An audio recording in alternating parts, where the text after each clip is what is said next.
বিশ্ববাজারে সোনার দাম নতুন রেকর্ড ছুঁয়েছে। 2025 সালের এপ্রিল মাসে স্পট গোল্ডের প্রতি আউন্সের দাম দাঁড়িয়েছে ৩,২৪৫.৪২ মার্কিন ডলার, যা ইতিহাসের সর্বোচ্চ।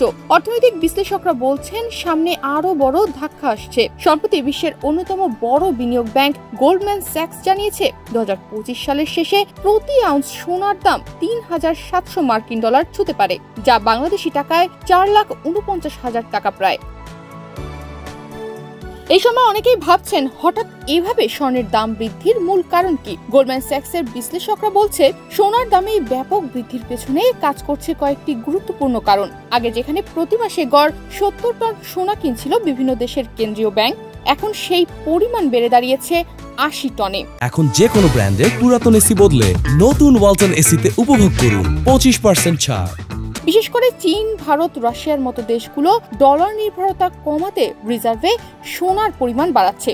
তারই ফলস্বরূপ বর্তমানে বাংলাদেশে প্রতি ভরি 22 ক্যারেটের স্বর্ণের দাম এখন ১,৬৫,২০৯ টাকা, যা বাংলাদেশের ইতিহাসের সর্বোচ্চ স্বর্ণের দাম। 2025 সালে বর্তমানে যে $৩,৩০০ বা তার কাছাকাছি গোল্ডের দাম পৌঁছে গেছে, এটা হয়তো বা $৩,৭০০ পর্যন্ত পৌঁছে যাওয়ার সম্ভাবনা আছে পার আউন্স। $৩,৯৫০ পার আউন্স চলে যায়, তাহলে সেখানে আমরা দেখলাম যে আমাদের গোল্ডের দাম বাজুসের যে 6% ওয়ার্কম্যানশিপ ইম্পোজ করতে হবে এবং ভ্যাট সংক্রান্ত যে বিষয়টা আছে 5%, এরা যোগ করলে দেখা যায় 2,20,০০০ টাকার উপরেও আমাদের দেশে গোল্ডের দাম চলে যেতে পারে।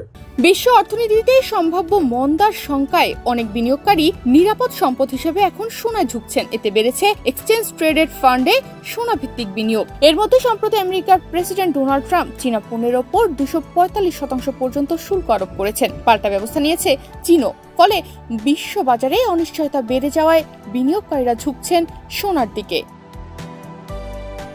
বিশ্ববাজারে স্বর্ণের দাম বাড়ার সরাসরি প্রভাব পড়ছে বাংলাদেশের বাজারেও। সোনার দাম বাড়ায় সাধারণ ক্রেতাদের মধ্যে উদ্বেগ দেখা দিয়েছে। বিশেষ করে বিয়ের মৌসুম থাকায় অনেকেই এখন আগেভাগেই সোনা কিনে রাখছেন।